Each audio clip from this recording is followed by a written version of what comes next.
Nggak ada juga? Ada Pak, hadir Pak. Ya, silakan. Hadir Pak. Ya, dibaca, Sari.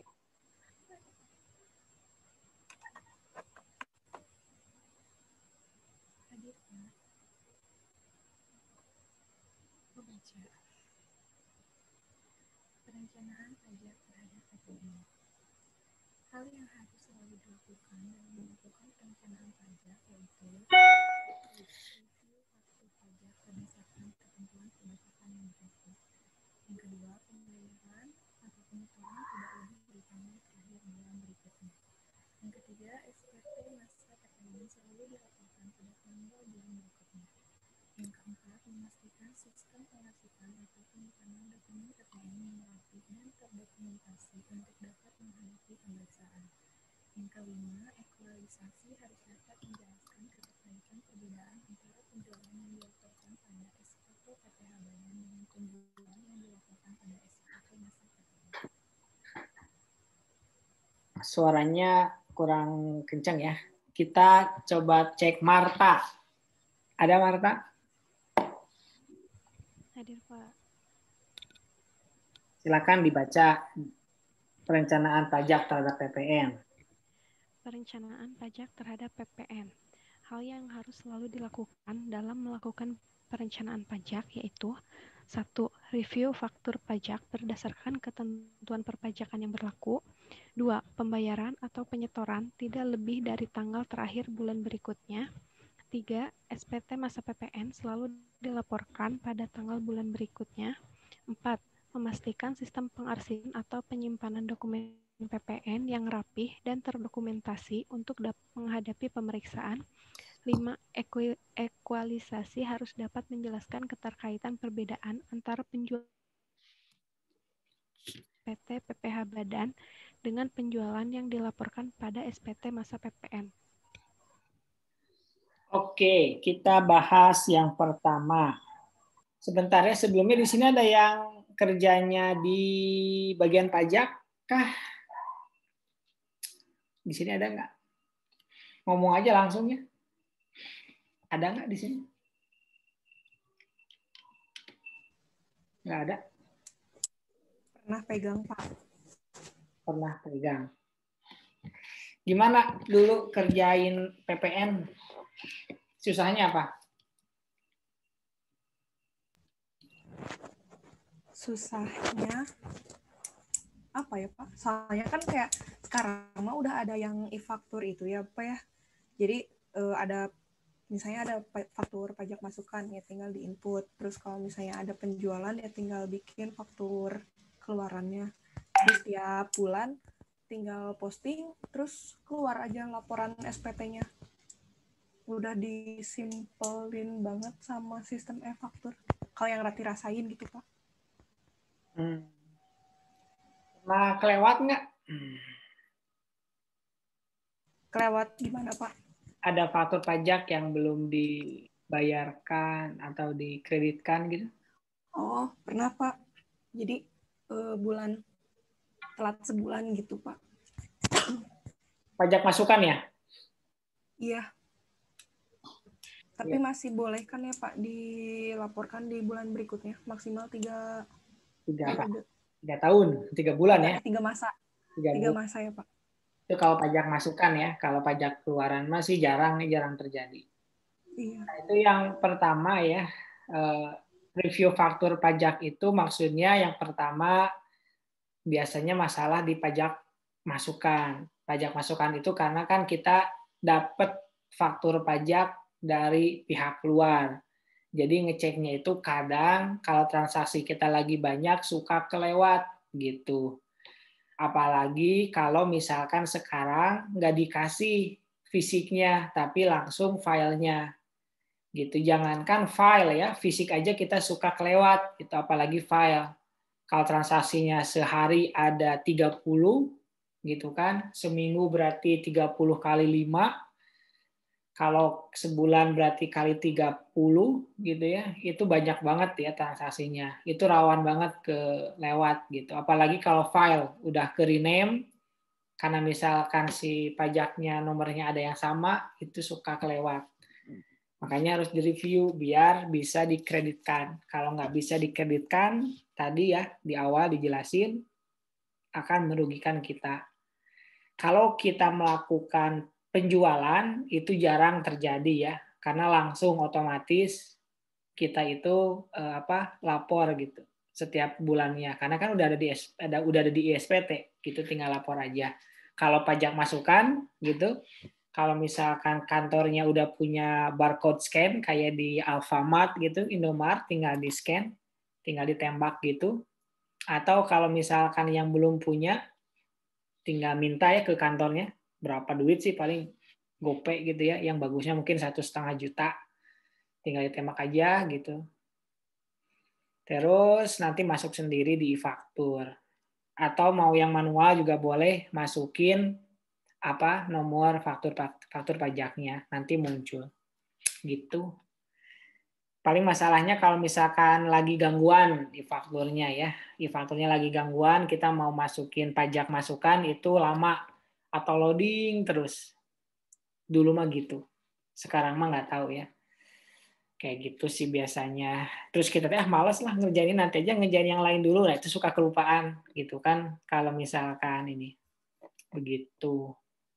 Yang kedua, pembayaran atau penyetoran tidak lebih dari tanggal terakhir bulan berikutnya. Nah ini untuk PPN ya. Jadi terakhirnya itu terakhir bulan berikutnya. Yang ketiga, SPT masa selalu dilaporkan pada tanggal bulan berikutnya. Pertanyaan nih ya, kalau misalkan kita terlambat melapor SPT masa, berapa duit yang harus kita bayar? Sanksinya berapa maksudnya? Sorry. Ada yang mau coba di chat namanya ya? Jangan jawabannya kayak dicontek. Jihan, silakan. Berapa Jihan? 1 juta. Kalau untuk Berapa, sorry?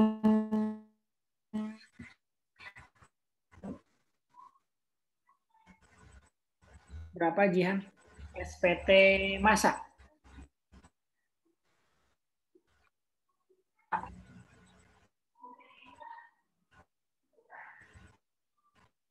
Mungkin internet saya yang kurang ya. Bisa diketik Jihan. Tadi saya dengarnya 1 juta. Apa benar?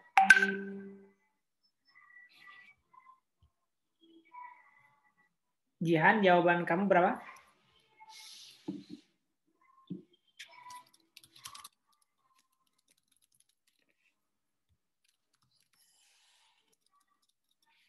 Untuk badan 1 juta. Salah ya, itu mah SPT tahunan ya. Kan ini SPT masa PPN. Silakan, ada yang lain? Eli, silakan. 100 sampai 500, Pak. 500.000. 100 sampai 500. Kamu mau yang mana nih? Yang mana?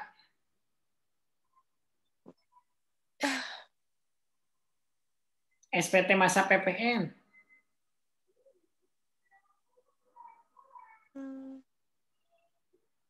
100.000.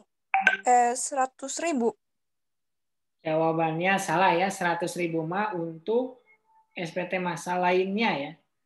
Ada yang spesifik buat PPN. Kita lihat setelah Eli. Noviani. Berapa Noviani? 500.000 Pak. Ya betul ya, 500.000. Karena itu sisanya ya, kalau di pajak mah cuma 100, 500, 1 juta gitu ya kalau terlambat SPT. Betul jawabannya. Tadi siapa ya? Noviani 10. Noviani. Ntar ya saya tulis dulu. 1. Seperti itu ya. Jadi kalau misalkan perusahaannya kaya cuman tibang GoPay doang mah ya keluarin aja ya. Gitu.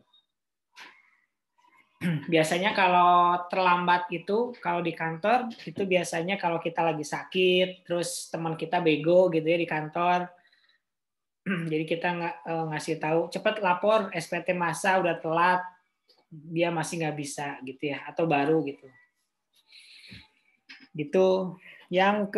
Atau kita nggak mau ngasih password gitu ya, so-soan pengen rahasia-rahasiaan ya, padahal kita tuh butuh sharing password ya. Jadi kalau ada kita nggak ada, bisa dihandle sama orang lain kerjaannya.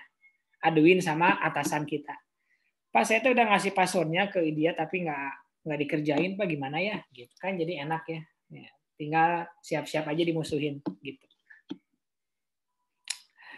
Yang keempat, memastikan sistem pengarsipan atau penyimpanan dokumen PPN rapih dan terdokumentasi. Ya. Jadi kalau PPN itu sebenarnya relatif gampang ya, karena cuma faktur pajak doang. Yang susah tuh apa? Yang susah tuh kelengkapannya, seperti invoice gitu ya. Kemudian kalau misalkan perusahaannya bagus gitu ya, administrasi kantornya, PO-nya gitu ya. Atau malah dari quotation-nya juga ada gitu. Kemudian nanti ada DO-nya. Terus selain itu juga ada tanda terima kalau barang itu diterima. Tapi yang paling penting mah ya invoice ya, atau faktur penjualan. Paling diceknya itu dari tanggal biasanya. Tanggalnya harus sama antara faktur pajak dengan invoice gitu. Yang kelima, ekualisasi. Harus dapat menjelaskan keterkaitan perbedaan antara penjualan dengan penjualan yang dilaporkan di SPT masa. Ini udah dibahas ya minggu lalu, disinggung. Ekualisasi PPN itu nanti pajak itu akan membandingkan pajak masukan dan pajak keluaran dari laporan keuangan kita. Kalau pajak mau ngecek penjualan, bukan penjualannya, kalau pajak mau ngecek pajak keluaran kita di laporan manakah itu, silahkan. Cuman 5 ya pilihannya ya. Income statement, financial position. Pajak ceritanya pengen ngecek berapa faktur keluaran kita atau pajak keluaran kita. Ngeceknya di mana? Di laporan keuangan yang mana?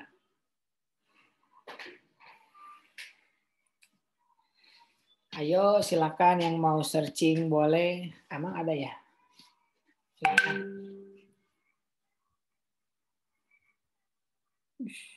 Mantap.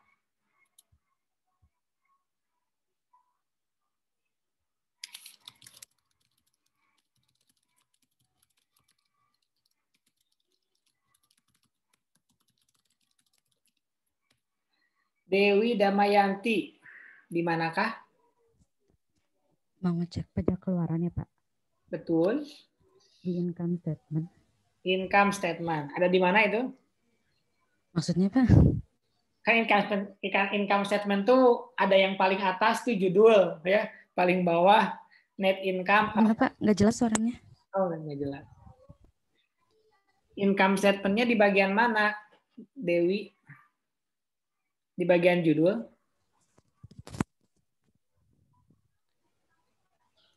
Bapak suaranya Bapak nggak jelas. Oh, masih nggak jelas ya. Gimana ya? Kita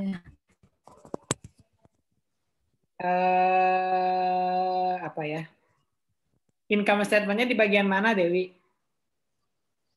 Oh, di penjualan. Di penjualan. Ya, betul ya. Itu jawabannya. Dewi 003. Ya. Itu kalau kita mau ngecek kalau pajak ngecek faktur pajak keluaran. Karena faktur pajak keluaran itu berarti penjualan. Sekarang kalau mau ngecek pembelian, di manakah pajak mencari? Silahkan. Di laporan keuangan yang mana pajak mencari? Ada yang coba mau?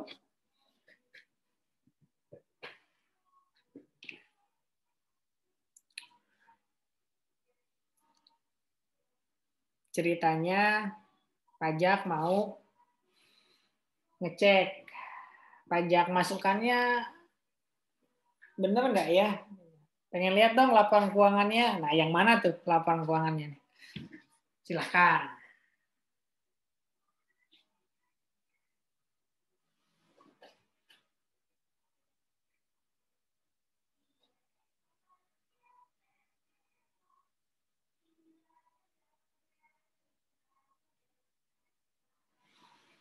Ada yang mau coba? Kalau salah nggak apa-apa kok ya. Agak susah maki-maki virtual ya.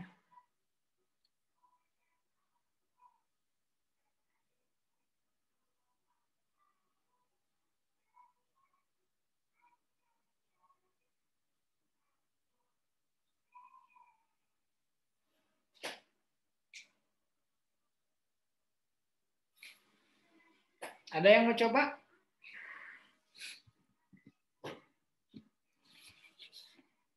Laporan keuangan itu ada berapa ya?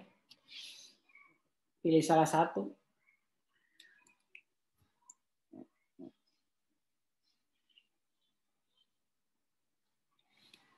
Ada yang mau coba?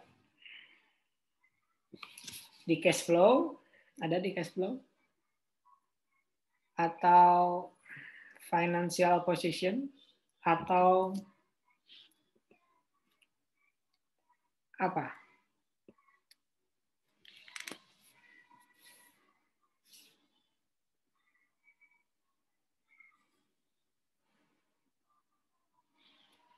Ayo, ada budak-budak Google?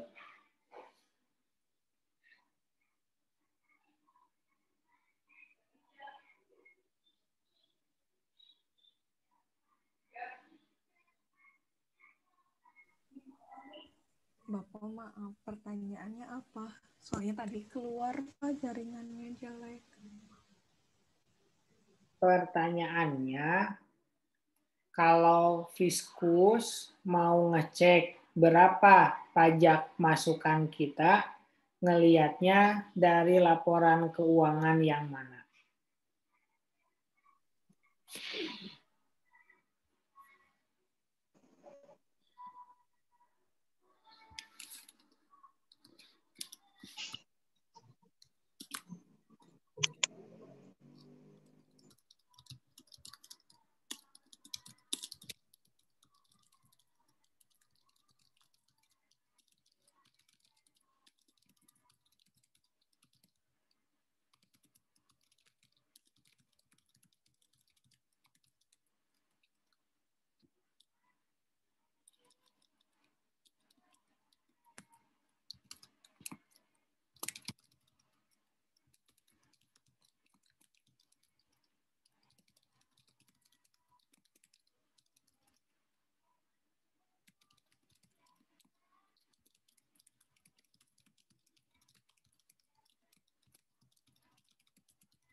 Nggak ada?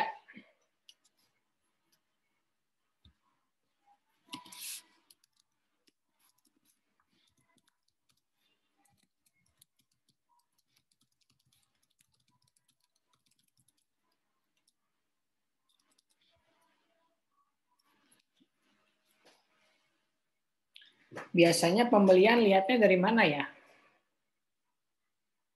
Kan pajak masukan itu pembelian.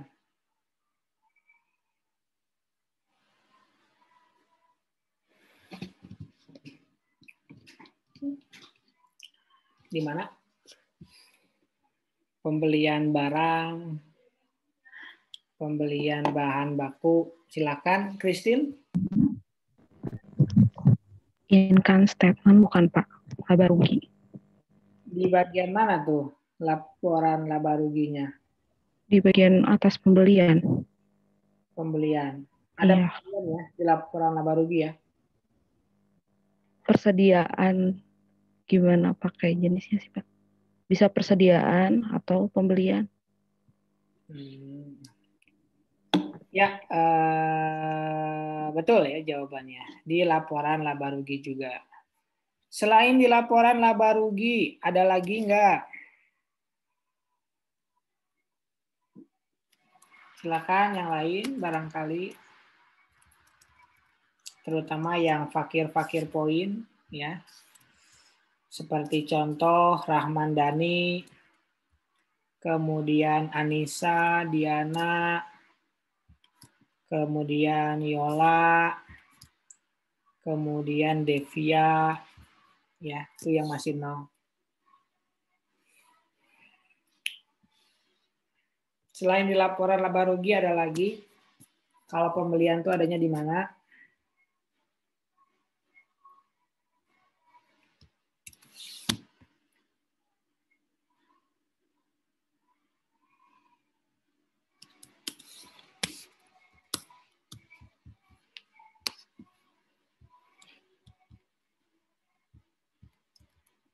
Buat informasi rencana sih saya mau ngajuin UAS itu pilihan ganda ya.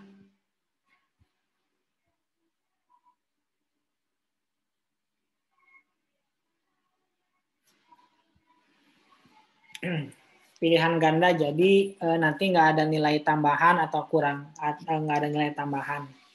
Jadi kalau jelek ya jelek gitu ya. Itu baru nanti mau diusulkan. Nggak tahu di ACC nggak tahu nggak. Ada yang mau jawab? Oke. Kalau nggak ada ya udah nggak apa-apa. Kita lanjut.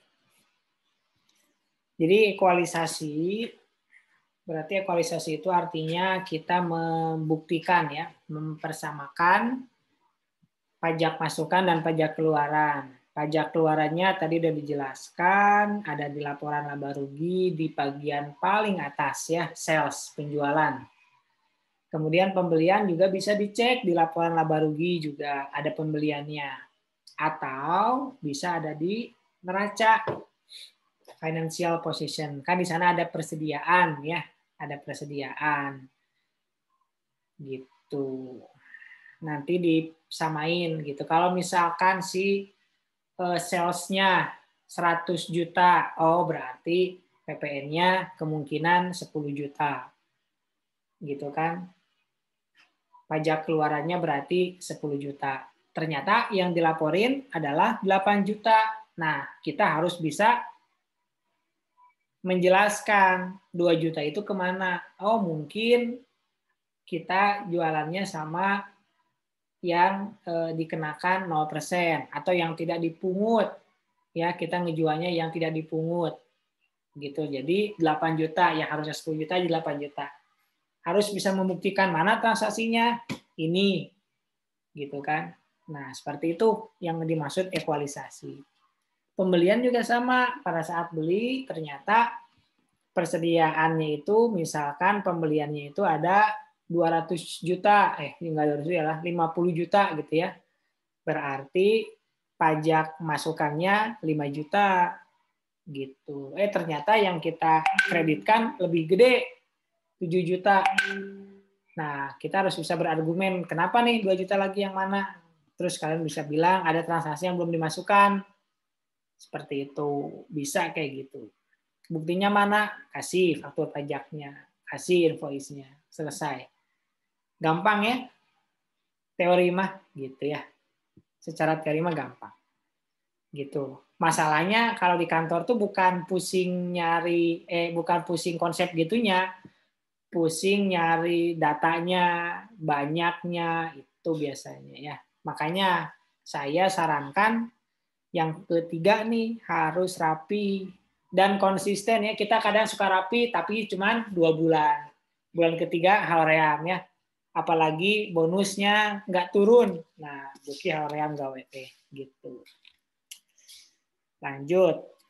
Nah, ini contoh ya. Contoh di sini ada penjualan,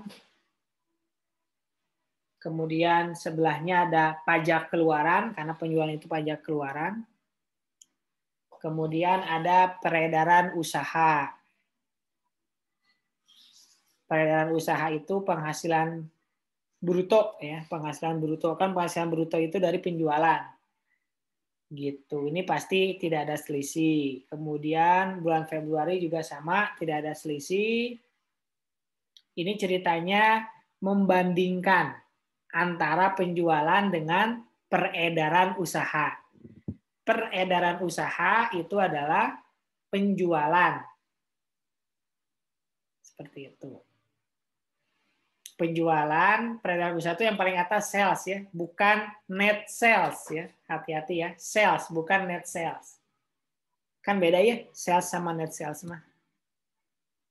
Gitu. Kan ada sales, ada dikurangi dulu sales diskon, dikurangi sales return and allowance gitu. Iya, sales return baru dapat net sales. Gitu ya. Barangkali masih lupa ya. Udah semester 7 mau dapat sarjana, nggak tahu isi dari income statement ya, perlu dipertanyakan ya. Jangan cuma dapat buket coklat doang ya, tapi nggak tahu income statement apaan ya, harga diri ya. Gitu. Kalau belum hafal, hafalin sekarang ya, berat lah sarjana teh. Lanjut ya. Maret sama, kemudian mana nu beda teh ya, ada yang beda. Nah, Desember ada yang beda. Kalau yang sama mama nggak seru ya. Yang di Desember ternyata peredaran usahanya 4.000, padahal penjualannya 5.000. Jadi ada selisih 100. Ada selisih 100. Pajak keluarannya harusnya 500, ternyata 400. Nah, masalahnya adalah adanya retur. Nah, kan saya tadi udah bilang, di dalam pajak itu dilihatnya sales. Kalau kita sebagai perusahaan yang dilihat net sales. Makanya yang jadi selisih biasanya sales return. Sales return. Apa sih bahasa Indonesianya? Penjualan kembali. Tur penjualan, Pak. Oh ya, retur penjualan. Sorry itu. Keseringan pakai bahasa Arab ya, jadi susah bahasa Indonesia. Retur penjualan ya, sorry. Retur penjualan, benar, makasih. Selamat ya, ntar lagi SE ya. Ya, retur penjualan. Nah, kalau kita melakukan retur penjualan, si pajaknya juga sama, ada nota retur. Nota retur itu nanti ada faktur pajaknya juga ya. Nanti faktur pajak yang lamanya dilampirkan, ada nota retur juga dibuktikan dengan DO returannya. Gitu teknisnya PPN. Begitu. Ya, itu tentang nomor 5, ekualisasi.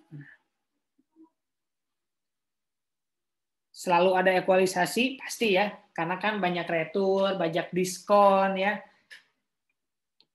Apalagi akhir tahun, apalagi lagi COVID gitu ya, sering diskon. Yang keenam, jangan pernah, belum ya, kan ada pembaca kita ya, kita lanjutkan. Siapa yang belum dapat?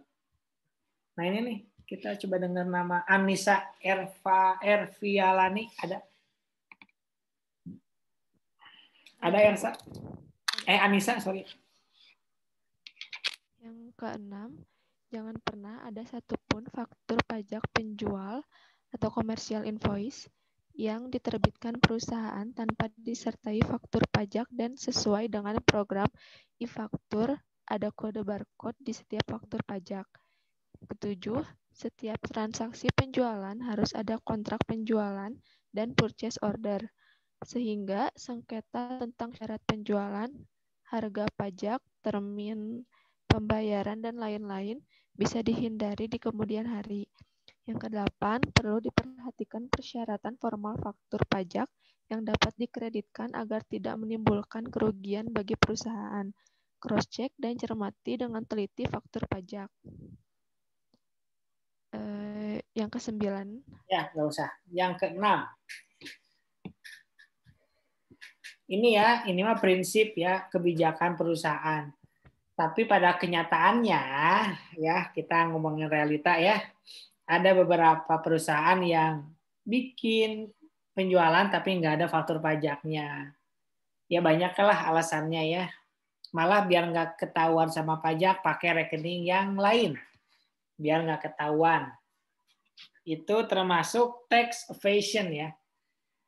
Jadi silahkan buat di sini yang masih melakukan itu tolong kasih tahu atasannya, jangan kayak gitu ya. Itu namanya ngemplang pajak. Kalau kalian tetap melakukan ya dosa ditanggung pemenang ya. Gitu. Kemudian 7. Kontrak dan PO. Ini bisa pilihan ya, bisa kontrak, bisa PO. Jadi kalau misalkan ada sengketa, baik itu harga, termin, dan lain-lain, itu bisa dihindari. Itu kan kejadian. Kita misalkan sebagai penjual, udah deal harganya 10.000. Si pembeli ngakunya jualnya, dia belinya 12.000. Nah, sama si pembeli tidak ngecek faktur pajak, langsung aja dihabret 12.000, jadi beda 2.000 per unitnya. Itu nanti masalah. Nanti si pajak itu akan konfirmasi yang benar yang mana nih harganya gitu. Ya udah, kita tinggal lihat di kontrak buat membuktikan. Kontrak itu kan ada tanda tangan dari kedua belah pihak, berapa harga yang telah disepakati, termasuk juga termin dan lain-lain ada di pasal-pasalnya. Gitu, itu ada kemungkinan terjadi. Meskipun sekarang dengan adanya e-faktur kemungkinannya kecil. Karena kan kita udah masukin database di awal harganya. Tapi kan kalau ada perubahan harga, itu yang masalah. Nanti harus bikin database yang baru. Nggak masalah sih, cuman ya lumayan aja. Seperti itu ya, silakan kalau mau ada yang tanya langsung aja ya. Yang ke-8, persyaratan formal. Aduh, ini mah yang kemarin ya. Ada yang tahu nggak persyaratan formal e-faktur itu apa? Kemarin kan kita bahas persyaratan formal dan material. Dari mukanya sangat hafal sekali ya. Minggu lalu, barangkali ada yang masih bangun minggu lalu di waktu menjelaskan tentang apa persyaratan material dan persyaratan material dan persyaratan formal. Ada? Silakan. Nggak ada. Yang itu Pak, yang persyaratan formal harus berbentuk faktur pajak standar. Kalau material? Kalau material, PPN masukan yang dibayarkan atas perolehan yang berhubungan langsung dengan kegiatan usaha. Ada di halaman berapa tuh? Ada di lembar ke-234. Lembar? Lembar. Halaman? Nggak ada halaman gitu? Halamannya nggak ada soalnya. Oh, nggak ada ya? Iya. Berarti saya belum masukin halamannya. Lewat Pak. 1, 2, 3, 4. Nah, ini. Bukan. Nah, ini formal. Ini yang atasnya material nih. Kalau material itu kemarin dibahas ya, ada barangnya harus BKP, makanan jangan di PPN-in gitu kan. Kemudian ada dokumen, invoice, itu namanya material. Kalau formal itu bentuk faktur pajaknya harus standar. Bahasa kitanya sekarang e-faktur. Ya, ini kriterianya biar bisa dikreditkan. Oke, lanjut ya. Kalau bisa mah tuh ya, jangan dilupakan dulu ya. Nanti kalau udah lulus baru dilupain, kalau bisa sih. Oke, kita lanjutkan ke nomor berikutnya, nomor 9. Berkaitan dengan batas waktu 3 bulan, semakin cepat, semakin baik. Gitu. Ya, kalau pekerjaan kan gitu ya, semakin cepat dikerjakan, semakin baik. Kalau ada pajak masukan, langsung aja dikreditin Kecuali ya kita mau ngatur cash flow. Kita mau ngatur cash flow sekarang teh dianggarinnya buat bayar pajak itu 10 juta. Tapi kalau misalkan dikreditin semua, yang harus kita bayar teh bukan 10 juta, tapi 5 juta gitu. Daripada bayar 5 juta, mending 10 juta aja. Misalkan gitu. Boleh nggak? Boleh. Kan maksimalnya 3 bulan. Kalau mau ngatur cash flow ya. Kalau mau ngatur cash flow perusahaan dengan PPN. Cuman biasanya kalau PPN mah nggak pada berani ya perusahaan ngatur mainin itu. Tapi boleh itu namanya tax avoidance ya. Gitu. Jadi kalau misalkan ada kita kasih simulasi sedikit ya. Masih ada waktu nggak? Oke, masih ya.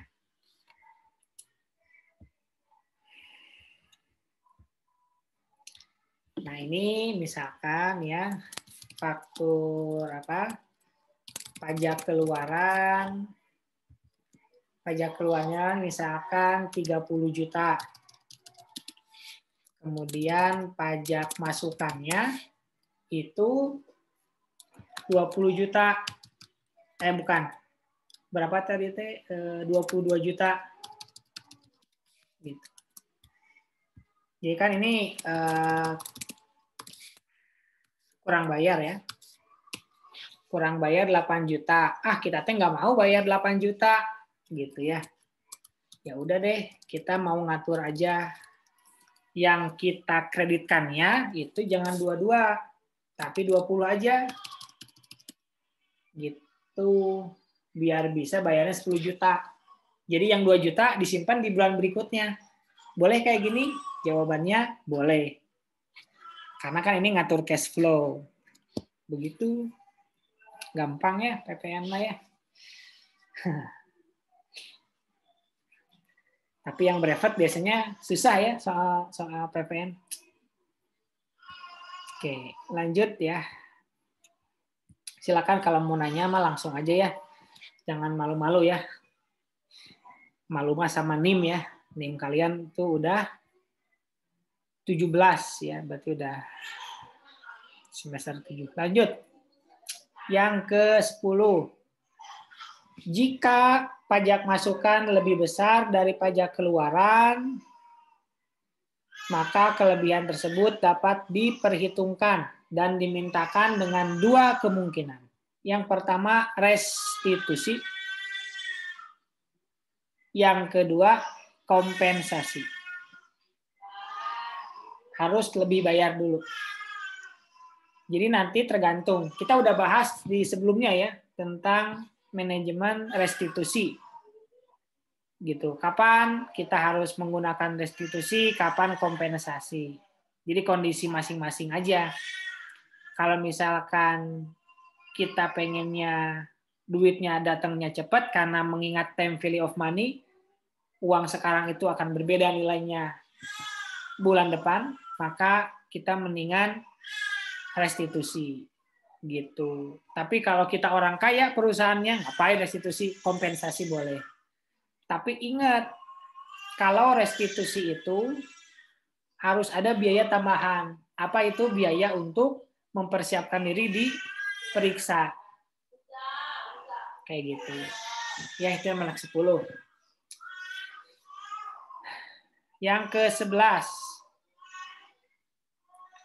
Ini harus cermat ya, biar tidak kena sanksi 2% per bulan. Kalau kita terlambat. Kemudian enaknya itu desentralisasi. Nomor 12 ya, enaknya sentralisasi karena pajak masukan, pajak keluaran ada di satu pintu. Kalau misalkan desentralisasi, biasanya suka double-doublean gitu. Misalkan ke cabang A ada pajak masukan, dikasihin lah si tagihannya ke pusat. Jadi yang laporin pajak masukannya si pusat. Ternyata si si cabang juga laporin, nanti double 2 kali. Tapi sekarang kemungkinan kayak gitu kecil. Tapi ada juga ya seperti itu. Kayak gitu. Jadi enakan dipusatkan. Gitu. Gampang ya kerjaannya pajak. Yang ke-13, maksimalkan PPN yang dapat dikreditkan. PPN yang dapat dikreditkan itu kan PPN masukan. Saya istilahkan sebagai voucher ya. Bentar lagi 12. Nah, itu kan vouchernya. Harus dimaksimalin. Jangan sampai ada pajak masukan tidak dikreditkan atau terlambat dikreditkan. Gitu. 14. Kalau belum diterima duitnya, pembuatan pajak atau faktur pajak bisa ditunda. Jangan dipaksakan ya. Nih kalian kalau orang-orang pajak nih pengen cepet-cepet gitu ya. Ini ada transaksi nih segini, ayo keluarin faktur pajaknya. Nanti dulu ya, tunggu dulu dari bagian keuangan ya, dari bagian billingnya dulu. Bagian penjualannya udah mau bayar belum? Jangan dulu tagihin gitu. Ya gitulah kadang kita sok ribut ya jeung orang keuangan ya, orang pajak mah. Kadang gitu ya. Tapi nggak sehebat antara pajak sama pembeli ya, antara sales sama keuangan ya. Itu ributnya lebih seru lagi ya antara sales sama keuangan. Kemudian yang ke-15 perlu diperhatikan PPN dikenakan atas 4 ini. Udah dibahas di awal ya ini tentang. Kemudian yang ke-16. Ini nih penting. Kita udah bahas juga, harus yang berhubungan langsung dengan produksi, distribusi, pemasaran, dan manajemen. Gitu. Ini juga udah kita bahas. Ini kayaknya udah nggak mungkin lagi. Ya nomor 2, 3, sama 4 udah nggak mungkin lagi karena udah pakai e-faktur. Kemudian 6, 7, 8 itu masih mungkin. Kita udah bahas kalau kita mau beli mobil, mendingan jangan beli mobil sedan, Jeep, station wagon, van atau kombi. Yang lain aja. Avanza gitu ya. Kemudian berikutnya, jika ada yang belum dikreditkan pajak masukannya, maka bisa dikreditkan di bulan berikutnya. Jangan sampai lebih dari 3 bulan. 18. Nah ini tarifnya ya. Kalau kita membangun lebih dari 400 meter persegi, maka dikenakan PPN. Tarifnya 10, 40, 10% kali 40% kali biaya bangunan. Tanpa harga tanah. Bikin bangunannya berapa? Di store-nya tiap bulan pada tanggal 15 bulan berikutnya. Ini kalau yang di atas 400 meter persegi bangunannya ya. Kalau tanahnya 5 hektar, tapi luas bangunannya cuma 200 meter persegi, boleh. Nggak akan dikenakan PPN. Tapi karena ya tanah gede-gede teuing. Terakhir, yang ke-19. Langsung ya. Matanya langsung tring, terakhir. Semangat ya. Melakukan pengendalian pajak. Perlu dilakukan agar kita bisa melakukan perencanaan pajak sesuai dengan rencana. Rencana apa? Tadi kita perlu atur cash flow atau enggak. Kemudian kalau prakteknya mah ya, kita harus lihat dulu ada enggak gitu ya. Lawan transaksi kita itu yang belum punya atau belum jadi PKP itu harus jadi apa namanya? Harus jadi catatan. Misalkan kita beli barang nih, tapi beli barangnya itu di pasar, nggak ada faktur pajaknya, meskipun harganya murah. Nah itu harus diperhitungkan, kan nggak bisa dikreditkan pembelian itu karena nggak ada faktur pajaknya. Seperti itu. Kalau tahun kemarin saya ngasih kasus itu mana faktur pajak yang bisa dikreditkan, mana yang nggak bisa, kemudian berapa yang harus dibayarnya. Gitu. Itu kalau tahun kemarin. Karena masih offline. Nah, sekarang kan masalahnya online ya. Tapi kalau misalkan nanti soalnya bakalan esai lagi, nanti saya bakal ngeluarin soal itu. Gitu. Tapi nanti ya gimana Bapak koordinator aja, Pak Purwanto. Nah, seperti itu palingan perencanaan PPN. Ada yang mau ditanyakan?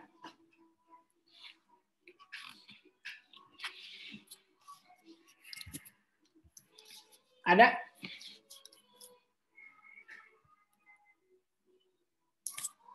Silakan.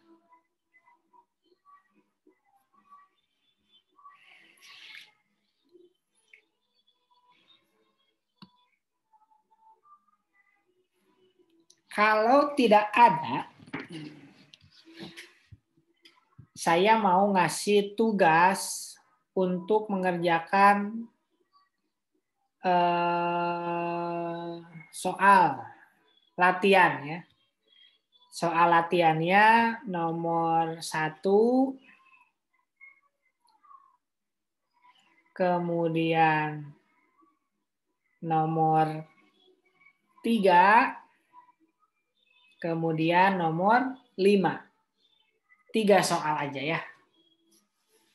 Nomor 1, nomor 3, nomor 5. Itu soal latihan. Biasanya kalian suka nggak puas kalau nggak ada angka-angkanya ya. Saya juga suka kasihan itu kalau kalian nggak dapet angka-angka. Kita lanjutkan untuk soal kasus. Kerjakan nomor 1, nomor 3. Udah. Cukup lah ya, 5 ya. Maaf ya, cuma 5. Soal latihannya 1, 3, 5. Soal kasusnya berapa ya tadi? 1 sama 3 doang. 5 soal aja. Silakan. Nanti kita bahas minggu depan ya. Terakhir, oh ya berarti saya harus ganti ya.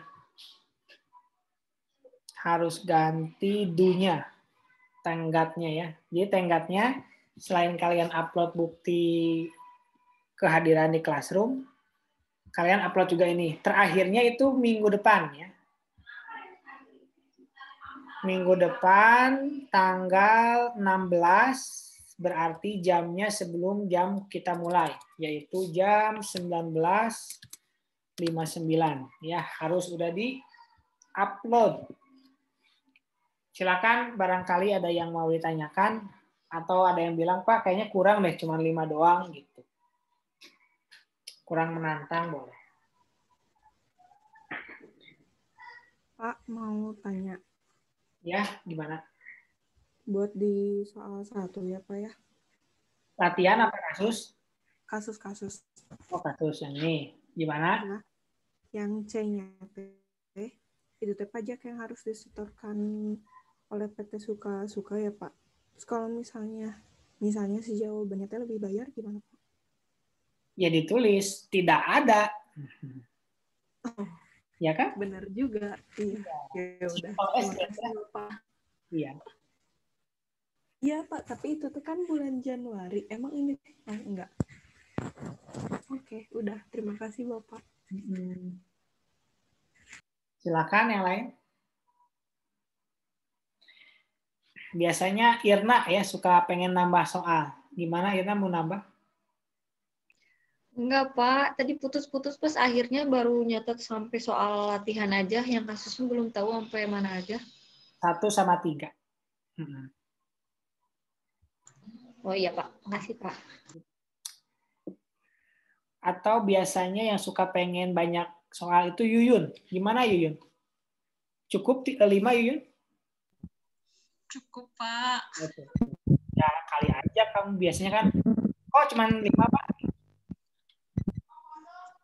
Ya sudah, kalau tak ada lagi yang mau dibahas, ada yang mau tanya? Waktunya masih ada 6 menit lagi. Ya. Di sini ada yang domisilinya Kabupaten Bandung nggak sih? Oke. Ada, Pak. Kamu Kabupaten Bandung. Iya.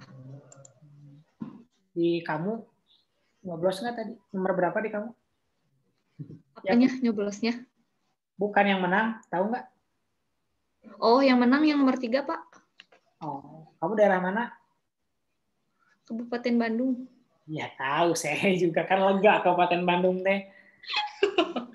Margasi, Pak. Oh, Margasi. Ya. Nomor 3. Oh, sudah nomor 3 menang ya.